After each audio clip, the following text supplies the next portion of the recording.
Tiago, capítulo de número 5.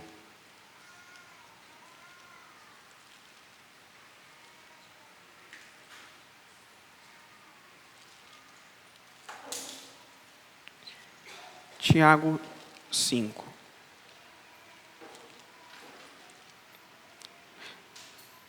Tiago 5, versículo 17. Quem achar, diz amém. Quem não achar, fala, espera um pouquinho, pastor. Amém. Todos acharam. Tiago 5, versículo 17 diz assim. Eu estou com a NVI hoje, tá bom? Perfeito. Elias era humano como nós. Ele orou fervorosamente para que não chovesse, e não choveu sobre a terra durante 3 anos e meio. Orou outra vez, e os céus enviaram chuva, e a terra produziu os seus frutos. Essa semana, nós vamos falar sobre pessoas diferentes. Pessoas diferentes. São aquelas pessoas que não andam conforme o ciclo desse mundo. Não andam conforme a multidão deste mundo. Jesus diz lá em Mateus que existe 2 portas. Uma porta ampla e uma porta estreita. A porta ampla, ele diz que muitos passam por ela.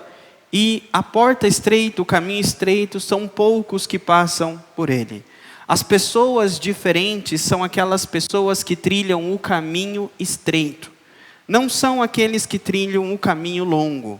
Não são aqueles que trilham a porta longa, a porta larga, o caminho largo. E nós vamos, nesse texto de Tiago, entender um pouco o contexto. E porque Tiago está fazendo promessas para aquelas pessoas que são diferentes. E a promessa é no contexto de cura. É no contexto de cura espiritual e cura física. Cura interior. Existem pessoas que estão fisicamente bem. Fisicamente não tem nenhum problema, mas espiritualmente e emocionalmente estão doentes. Estão abatidas, entristecidas, olhando para baixo. Elas não sabem porquê, mas se pegam chorando durante o dia ou durante a noite, tendo pensamentos negativos. É porque elas estão doentes e abatidas espiritualmente. E esse texto faz uma promessa de cura para essas pessoas. Tiago começa dizendo o seguinte: quem está doente, existe alguma versão que diz quem está aflito, no versículo 13, ele diz, ore. Quem está doente, quem está aflito, quem está abatido, o que deve fazer? Orar. Está doente, está abatido, ore. Agora ele fala, se você está feliz, cante louvores. Então, se você está feliz, expresse a sua felicidade em louvor a Deus, cante. E se você está triste, ore. Não faça o inverso. Né? Às vezes estamos doentes, tristes, abatidos e vamos cantar. Você não vai conseguir cantar, a não ser que você faça do seu cântico uma oração. Cante como uma oração. Mas a oração é o remédio para a tristeza, para a aflição e para a doença física, a cura física. E ele fala outra coisa. E se entre vocês tem alguém doente, que ele chame os presbíteros da igreja. E os presbíteros devem ungir com azeite e orar. Então a pessoa doente chama os presbíteros. Não deve ser os presbíteros que vão atrás e dizem, e aí, vamos fazer uma oração por essa doença? E aí, vamos orar para que... Deve partir da pessoa. O desejo, a vontade. É como Jesus. Jesus estava passando e as pessoas iam até Jesus, aonde ele ia passar, onde ele estava, e dizia, filho de Davi, tem misericórdia de mim. Jesus só foi atrás dos incapacitados que não podia ir atrás dele.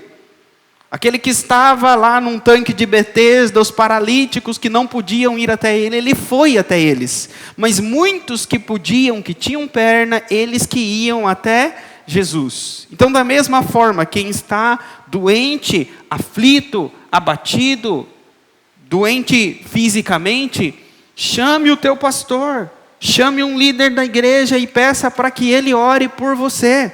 Para que ele unja você, a sua cabeça com óleo, ponha a mão na sua cabeça e faça uma oração pela sua vida. É isso que a Bíblia ordena. Por quê? Porque aí Tiago continua dizendo que a oração feita da fé, né? A oração feita com fé na NVI, mas a versão Almeida e Corrigida diz: a oração da fé curará o doente, ou salvará o doente, é a palavra utilizada, salvará, que é no sentido tanto de curar fisicamente, quanto também curar espiritualmente e emocionalmente, é uma cura completa. A palavra de Deus, a oração, ela trata tanto o físico quanto o espiritual. Em um médico, você não consegue tratar o seu emocional. Ele vai te curar, vai tratar você fisicamente. E o psicólogo não vai tratar você fisicamente. Ele só vai tratar o seu emocional. Mas a oração, a igreja, ela cura tanto o físico quanto o emocional. E a única que cura espiritualmente é a igreja, é a palavra de Deus. Então, Tiago faz a promessa que se os obreiros, se o pastor fizer isso, a pessoa será curada. E ele diz: o Senhor a levantará. E se houver cometido pecado, ele será perdoado. Coloca na tela, por favor. Deixa esse versículo. Olha só. A oração feita com fé curará o doente. Curará o doente. É futuro, não é? É uma promessa. Ele está dizendo, Deus faz uma promessa que a oração vai curar. Outra promessa, o Senhor levantará. Futuro também, outra promessa. A outra promessa, e se houver cometido pecado, ele será perdoado. Olha só, as 3 promessas são essas, olha só, lá em cima, curará, levantará e será perdoado. 3 palavras no futuro, 3 promessas. Nós temos que crer nas promessas de Deus. Deus mente? Deus pode mentir? Se Ele disse que Ele fará, Ele vai deixar de fazer? Então o que Ele está dizendo que Ele vai fazer? Ele está dizendo que Ele vai curar, Ele está dizendo que Ele vai levantar, e Ele está dizendo que Ele vai perdoar pecados. Essa é a promessa, e é isso que nós cremos. E aí, baseado, tendo essas 3 poderosas promessas, vem o próximo versículo. Pode pôr o próximo versículo. Portanto, confessem os seus pecados uns aos outros e orem uns aos outros para serem curados. O versículo anterior falou que era o presbítero que colocaria a mão. Era o presbítero que ungiria com óleo e a pessoa seria curada. Agora aqui a palavra vai além. Está dizendo uns aos outros. Se vocês confessarem uns aos outros e orarem uns aos outros, vocês serão curados. Se não tem um pastor, se não tem um óleo, ora igual. E a cura, a promessa vale também. A promessa da cura, a promessa do Senhor levantar, a promessa de ser perdoado não está presa a um óleo de unção, não está presa a um pastor orar. Porque esse texto está dizendo, se vocês orarem uns pelos outros e confessarem os pecados uns aos outros, vocês serão curados. O que significa, se você tem alguém de confiança na igreja, alguém que você sabe que te ama, que quer o teu bem, chama para sua casa, toma um café com ela, confessa o seu pecado para ela, confessa os seus erros, confessa aquilo que está machucando o teu coração e pede para ela orar por você. E ela vai orar com você, e a oração da fé dessa pessoa vai perdoar, você vai se sentir leve, você vai se sentir perdoado. E se tiver algum problema físico, emocional, espiritual, por conta daquilo que você está passando, você vai sentir o alívio. Uns aos outros, aqui a palavra está expandindo o ministério, não fixando no pastor. A igreja tem o poder de levar adiante as promessas de Deus. Vocês. Se você orar, as pessoas podem ser curadas através da tua oração. Se você orar, casamentos podem ser levantados através da sua oração. Vidas financeiras podem ser levantadas através da tua oração. Pecadores podem ser arrependidos, podem confessar os pecados e serem perdoados através da sua oração. Aí eu pergunto para vocês, você se olha no espelho, você acha que Deus pode te usar por conta dos seus pecados? A gente dá uma balançada, não dá? Na verdade, poucos são aqueles que olham para o espelho, não vou dizer poucos, mas eu vou dizer dessa outra forma.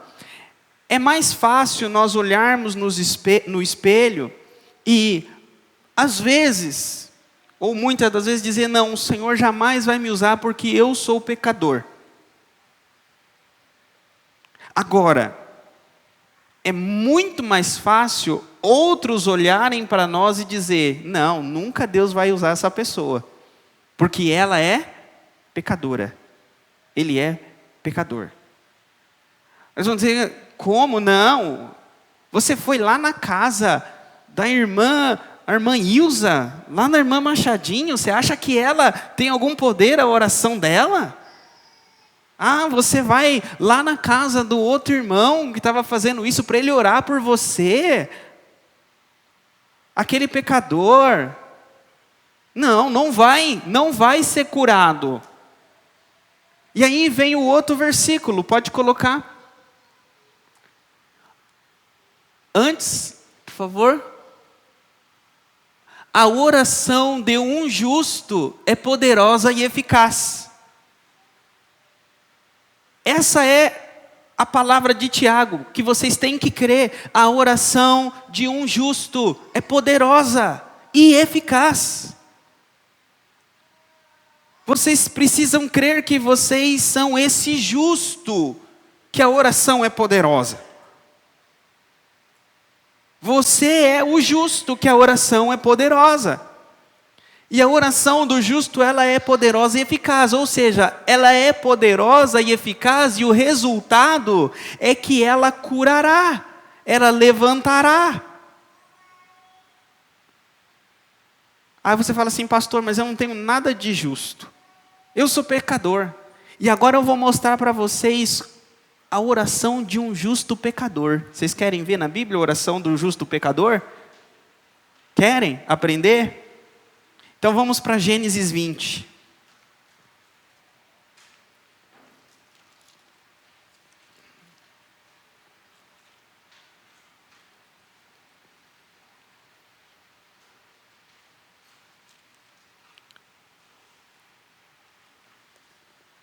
Todos abriram? Gênesis 20, versículo 1. Diz assim: Abraão partiu dali para a região do Neguebe e foi viver entre Cádiz e Sur. Depois morou algum tempo em Gerar.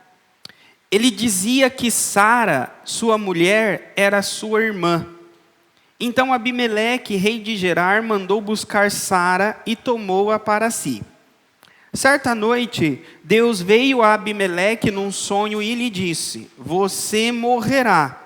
A mulher que você tomou é casada. Mas Abimeleque, que ainda não havia tocado nela, disse: Senhor, destruirias um povo inocente? Não foi ele que me disse, ela é minha irmã? E ela também não disse, ele é meu irmão? O que fiz foi de coração puro e de mãos limpas. Então Deus lhe respondeu no sonho: sim, eu sei que você fez isso de coração puro. Eu mesmo impedi que você pecasse contra mim, por isso não lhe permiti tocá-la. Agora devolva a mulher ao marido dela. Ele é profeta e orará em seu favor, para que você não morra. Mas, se não devolver, esteja certo de que você e todos os seus morrerão. Na manhã seguinte, Abimeleque convocou todos os seus conselheiros e, quando lhes contou tudo o que acontecera, tiveram muito medo. Depois, Abimeleque chamou Abraão e disse: o que fizeste conosco? Em que foi que pequei contra ti para que trouxesses tamanha culpa sobre mim e sobre o meu reino? O que me fizeste não se faz a ninguém. E perguntou Abimeleque a Abraão: o que te levou a fazer isso? Abraão respondeu: eu disse a mim mesmo, certamente ninguém teme a Deus neste lugar, e irão matar-me por causa da minha mulher. Além disso, na verdade, ela é minha irmã por parte de pai, mas não por parte de mãe, e veio a ser minha mulher. E quando Deus me fez sair errante da casa do meu pai, eu disse a ela: assim você me provará a sua lealdade. Em qualquer lugar onde formos, diga que eu sou seu irmão. Então Abimeleque trouxe as ovelhas e bois, servos e servas e deu a Abraão, e devolveu-lhe Sara, sua mulher. E disse Abimeleque: minha terra está diante de ti, podes ficar aonde quiseres. A Sara ele disse: estou dando a seu irmão 1000 peças de prata para reparar a ofensa feita a você diante de todos os seus. Assim todos saberão que você é inocente. A seguir, Abraão orou a Deus, e Deus curou Abimeleque, sua mulher e suas servas, de forma que puderam novamente ter filhos, porque o Senhor havia tornado estéreis todas as mulheres da casa de Abimeleque, por causa de Sara, mulher de Abraão. Abraão orou, e Deus sarou Abimeleque. Mas nós vemos aqui que o homem que orou, ele era um pecador, não era? O que aconteceu aqui na história? Abraão chegou numa cidade chamada Gerar. E tinha um rei nessa cidade chamado Abimeleque. Chegou ele e a esposa dele, e ela era uma mulher muito formosa, muito linda. Já lá no capítulo 12 de Gênesis, eles chegam no Egito e acontece a mesma coisa. Eles olham para a formosura dela.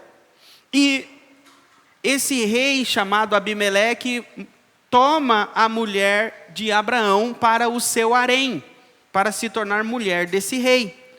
E Abraão, ao invés de dizer que ela era esposa dele, ele diz que ela era irmã dele, que ela não era esposa dele. Porque ele ficou com medo de ser morto. Se ele dissesse: ela é minha esposa, então matem ele, e agora essa mulher é minha. Esse foi o medo dele. Não, além de perder a mulher, vou perder a vida também. Então, na cabeça dele, que eu perca só a mulher. É isso que acontece depois de Gênesis, depois do pecado. E Abimeleque leva Sara. E à noite, Abimeleque tem um sonho. E no sonho Deus diz para ele: essa mulher que você tomou é esposa dele. Não, devolva ela para ele. E Abimeleque fala assim: mas olha, eu fiz na inocência, eu fiz de coração puro. Não tenho culpa. Deus fala, olha, você fez de coração puro e agora eu sei que você fez de coração puro, que eu vim aqui para impedir que você cometa um pecado maior, que você tome posse dela, ou seja, tenha relações com ela que ainda não havia tido. E aí então, no outro dia, ele acorda e ele vai e devolve ela para Abraão. Agora temos aqui, Abraão mentiu, não mentiu? Abraão cometeu um pecado aqui, não cometeu? E Abimeleque, aqui eu abro um parênteses, para não falar da oração do pecador, eu abro um parênteses para ensinar para vocês algo que a Bíblia ensina a respeito de pecado e de culpa. Primeiro, esse homem chamado Abimeleque, ele fala, eu não tive culpa, eu fiz de coração puro. Ele falou para mim que ela era irmã dele. E ele toma ela. Mas o texto diz que, olha, vou explicar mais detalhadamente. Ele pega ela, achando que ela era irmã, e leva ela para a casa dele. Deus fala para ele que ela era esposa de outro. E fala para ele devolver a mulher que é de outro. E se ele não devolvesse, Deus mataria todos da casa dele, por conta que ele não havia devolvido a mulher do outro. Não é? Então, no momento em que ele trouxe Sara para dentro da casa dele, ele entrou debaixo da ira de Deus. Sim ou não? Deus está ameaçando matá-lo. Deus é amigo ou inimigo dele, porque ele está com a Sara? Inimigo, não é? Então ele estava debaixo de pecado aqui. E ele precisava reparar esse pecado. E como ele repararia esse pecado? Devolvendo ela. Devolvendo ela. O que a Bíblia está ensinando aqui? Que pecado é pecado. Quando ele pegou ela, ele sabia que ela era esposa dele. Mas ele pecou em pegar ela, não pecou? Sim ou não? Quem acha que sim, levanta a mão. Quem acha que não, levanta a mão porque ele não sabia. Tem gente que está com o coração, no coração a mão está levantada, não tem coragem de levantar. Ele pecou, porque pecado é pecado. Ele pegou uma mulher de outro homem. Então imagine, você é solteiro, ou você é solteira, e você é livre, desimpedido para se relacionar com quem você quiser. Vem alguém e fala para você, e aí, vamos ali, comer alguma coisa, tomar alguma coisa. E você pensa, sou solteiro, sou desimpedido, eu vou. Você conversa com a pessoa fala, não, sou solteiro, não tenho nada, não. Só que ela é casada, ele é casado. Aos olhos de Deus, você está saindo com uma pessoa solteira, porque falou para você que é solteira, e você pensa que ela é solteira, e não conhece a vida dela, que ela é solteira, ou aos olhos de Deus, você está saindo com uma pessoa casada, porque Deus sabe que ela é casada. Você está saindo com uma pessoa casada. Ainda que você não saiba, você está cometendo o pecado de sair com alguém casado. Porque foi isso que aconteceu aqui. Então significa que, ainda que na ignorância não sabemos e pequemos, nós pecamos na ignorância. O pecado sabendo e o pecado na ignorância é pecado igual. Então aqui a Bíblia está ensinando que nós pecamos na ignorância. Sim ou não? Vamos abrir a Bíblia em Salmo 19.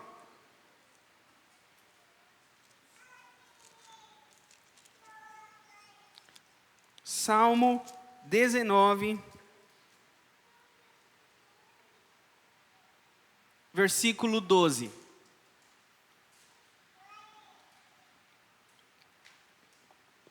Acharam? Davi diz assim: quem pode discernir os próprios erros?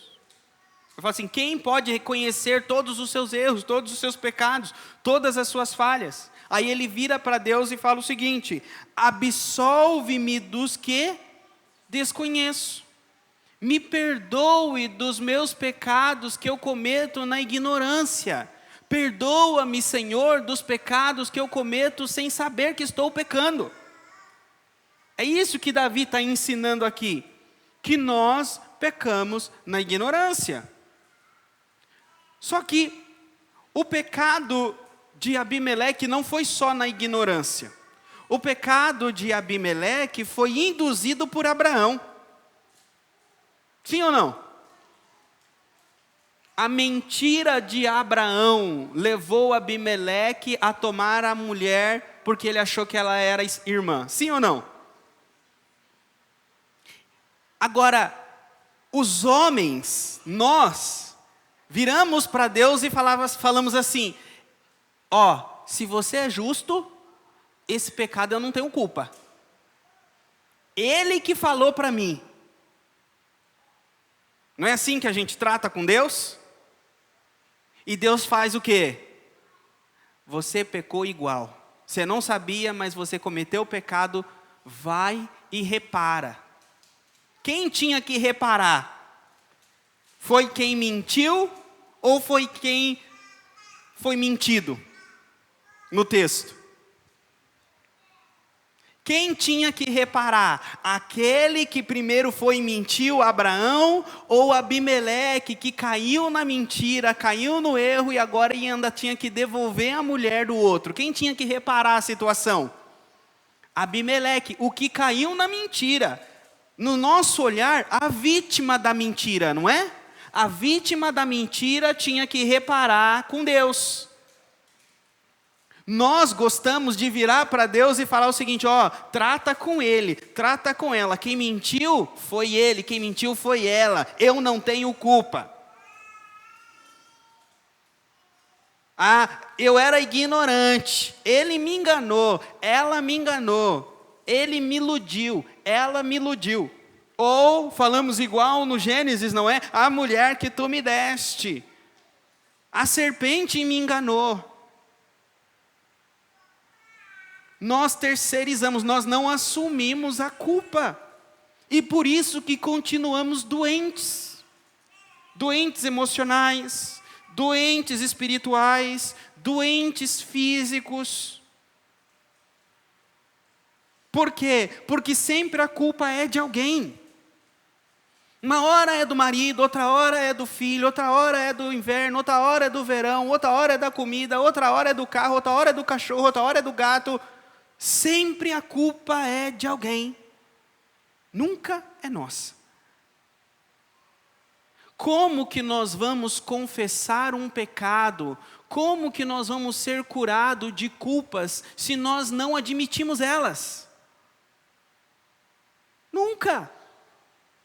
Enquanto não admitirmos que o filho é nosso, enquanto não admitirmos que a culpa é nossa, nós jamais seremos perdoados por culpas que nós acharmos que nunca temos. Então é necessário, dentro de um relacionamento com Deus, com esposa, com marido, com filhos, no trabalho, dentro dos relacionamentos, não procurar a culpa do outro, mas procurar a própria culpa.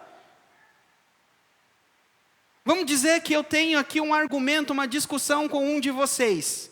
O que eu vou fazer com a culpa de vocês? Se eu ir até Deus e falar: Senhor, eles são culpados disso, eles são culpados disso, eles fazem isso e eles fazem isso. O que Deus vai fazer? Nada. Agora, se eu falar assim: Senhor, eu sou culpado disso, eu fiz isso, e eu fiz isso, perdoa-me. O que o Senhor vai fazer? Me perdoar. Só que vocês concordam comigo que a gente pensa que não, mas a gente age igual criança mimada? Quando você tem 2 filhos, eles brigam, vem um e fala assim: pai, mãe, ele fez isso, isso, isso, isso e isso. que aquele irmão quer do pai? Fala assim, agora eu só vou observar, a vara vai comer, vai pôr ele de castigo. Não é isso que o irmão quer? Pai entra, faz ele me dar o que é meu, põe ele de castigo, põe ele na linha, faz alguma coisa com ele. Não é isso que a criança quer para o outro irmão? Ela quer que o pai intervenha em favor dela. Não é? Agora, nós, se queremos que o pai intervenha em nosso favor, por amor ele vai intervir ao nosso favor. Não precisamos falar para ele o que ele tem que fazer. Se você for até ele confessar os seus pecados, ele vai perdoar os seus pecados. E aquilo que fizeram contra você, ele vai te proteger. Então o texto aqui está ensinando que Abimeleque tinha que confessar, Abimeleque tinha que reparar, mesmo sendo a vítima. E pior ainda, aí fala assim, olha, esse homem, o mentiroso é profeta, Deus fala para Abimeleque. O mentiroso, ele é profeta e ele vai interceder por você. Ó, vá pedir, quem vai restaurar é aquele que pecou contra você. É um mentiroso. Aí vai Abimeleque até o mentiroso. E o mentiroso ora por Abimeleque. E Deus restaura Abimeleque. Deus sarou Abimeleque, não sarou? E aí a Bíblia diz em Tiago que a oração do justo é poderosa e eficaz. Sim ou não? Então podemos dizer que a oração de Abraão por Abimeleque foi eficaz? Se a oração de Abraão por Abimeleque foi eficaz, significa que Abraão foi o justo que orou. Sim ou não? Aí a pergunta que eu faço para vocês, se Abraão foi o justo que orou por Abimeleque e teve a oração respondida de forma eficaz, e Abraão mentiu, o justo mente? O justo mente? O justo mente. O justo grita. O justo manipula. O justo peca. Voltemos para Tiago.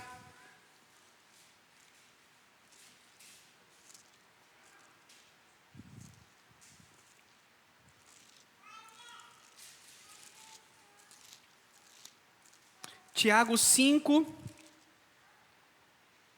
versículo... Abri em 1 Pedro.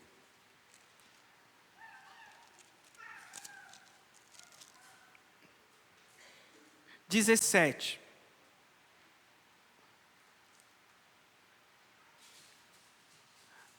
Na Almeida, nessa versão NVI, diz assim, ó, Elias era humano como nós.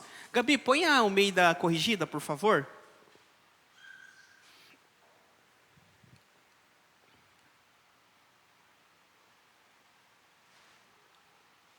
Elias era homem sujeito às mesmas paixões que nós.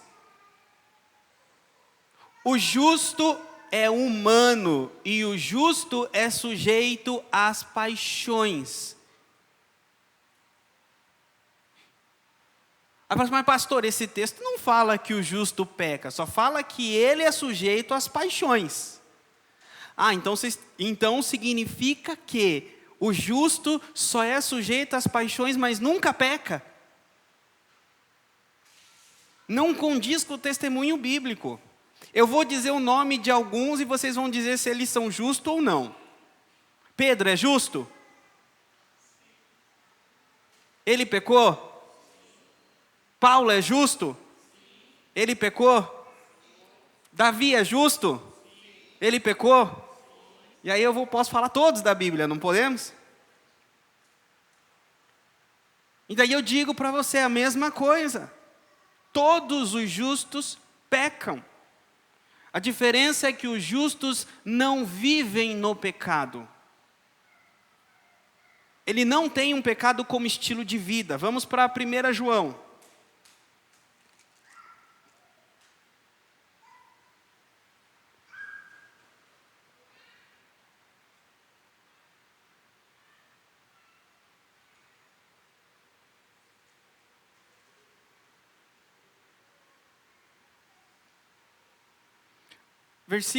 capítulo 1, versículo 8.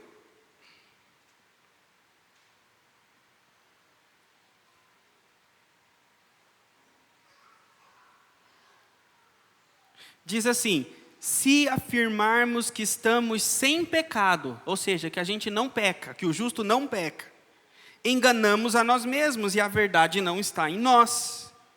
Agora, se confessarmos os nossos pecados, Ele é fiel e justo para perdoar os nossos pecados e nos purificar de toda injustiça. O problema não é pecar. O problema é pecar e não confessar. O problema é pecar e não assumir que é pecador. É não pedir perdão, é não se arrepender. É não ir a Deus e pedir purificação, limpeza, transformação. Ainda que a transformação demore. Por exemplo, o pecado de Abraão. Abraão pecou esse mesmo pecado mais de uma vez. Abraão pecou em Gênesis 12, Abraão pecou novamente em Gênesis 20, e em Gênesis 26, sabe quem mente dizendo que é a irmã da mulher? Isaque, o filho de Abraão. O filho aprendeu com o pai. Olha como é a casa do justo. Mas Deus interveio, Deus teve misericórdia. Deus tem misericórdia daqueles que pecam sem saber, daqueles que pecam na ignorância. Ele veio em sonho e falou com Abimeleque.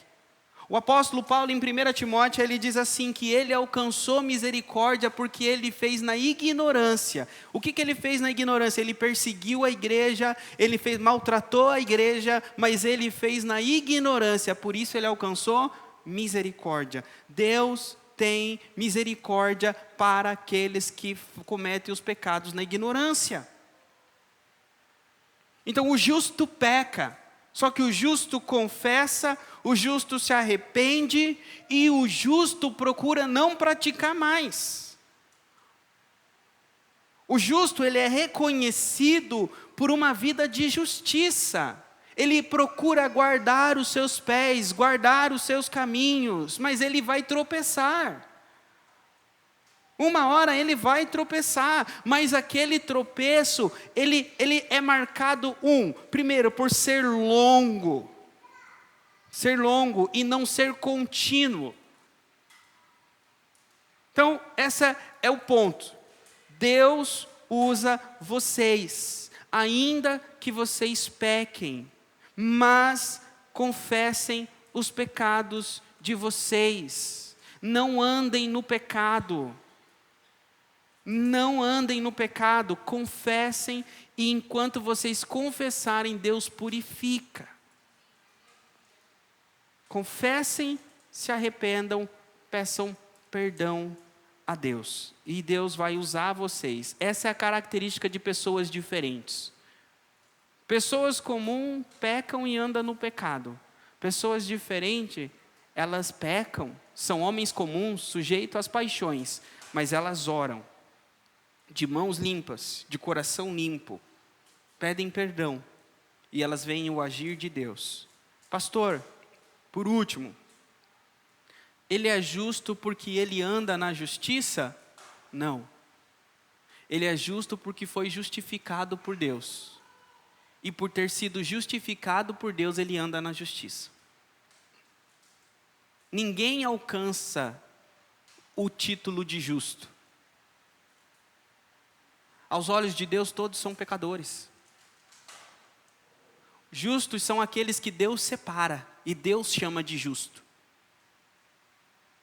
Ninguém chega para Deus com um troféu de obras e fala assim, olha, me aceita como justo. Deus vai olhar e falar assim, nada que você pode me oferecer, eu vou dar para você o título, a medalha de justo. Mas o meu filho morreu por você, Se você crê no meu filho, as obras, a justiça do meu filho, eu vou colocar sobre você e eu vou te chamar de justo. Não porque você é justo, mas porque quando eu olhar para você, eu vou ver o meu filho. Quando eu olhar para você, eu vou ver o que o meu filho fez. E por esse motivo eu vou te aceitar como justo, plenamente justo, plenamente perfeito. Porque Jesus foi plenamente justo e plenamente perfeito. Por isso que quando pedimos em nome de Jesus. E em nome de Jesus, Deus responde, porque Jesus é o único justo. A gente não fala assim, Senhor, eu não estou pedindo para orar, para curar Abimeleque na minha justiça. Eu não estou pedindo para curar o irmão e a irmã na minha justiça. Eu estou pedindo para curar em nome e na justiça de Jesus. E Jesus, Deus olha do céu, vê Jesus em você e responde a sua oração, porque você fez ela em nome de Jesus. E a glória da tua oração vai para Jesus. É por isso que vocês são justos, porque vocês estão ligados a Jesus, vocês são ramos de Jesus, e vocês manifestam o poder de Jesus.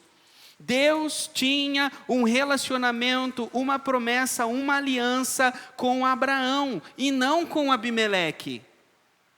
Deus tinha um relacionamento, uma aliança com o mentiroso, e Deus ia usar esse mentiroso, ia transformar esse mentiroso. E assim é com vocês. Talvez vocês sejam pecadores como eu sou, mas Deus escolheu amar vocês, fazer uma aliança com vocês, um relacionamento com vocês, e Ele vai usar vocês. E com o passar do tempo, com o passar dos anos, quanto mais pecadores vocês forem, pior vocês vão se sentirem. Até que vocês vão abandonando o pecado de vocês, porque viver no pecado é viver como espinhos fincados dentro de nós. Dói, você rola de um lado, rola para o outro, você não tem paz, porque te machuca, te maltrata, você sempre lembra da dor que o pecado fica no teu coração. Por quê? Porque agora você é um justo e o pecado não se encaixa mais na tua vida. Você abandona ele com o tempo. É assim que Deus limpa, santifica a igreja dele. O povo dele, ele diz que no último dia vai estar santo, puro e imaculado. Sim ou não? Uma noiva pura e imaculada. Ainda que o seu cônjuge fala, para você não tem jeito. Ainda que o seu filho, ou você fale para o seu filho, você não tem jeito. Se você está em Cristo, no último dia, você vai estar com uma roupa branca, alva como a neve, subindo nas alturas. Ele te transformou. Pode ser que foi dolorido, como foi para Jacó, 21 anos sofrendo e tomando no couro.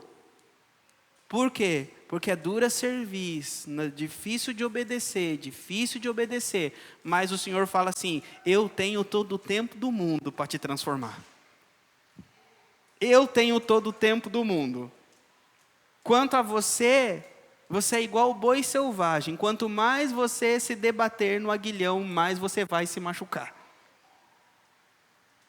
Eu estou querendo te amansar. Eu estou querendo trazer você para me obedecer, para servir no meu reino. E você quer ser selvagem, você quer fazer a sua vontade, você quer no seu tempo, na sua hora. Então, se debata no aguilhão de Deus. Quanto mais você se debater, mais vai doer. Mas uma coisa é certa, Deus tem todo o tempo do mundo para te amansar.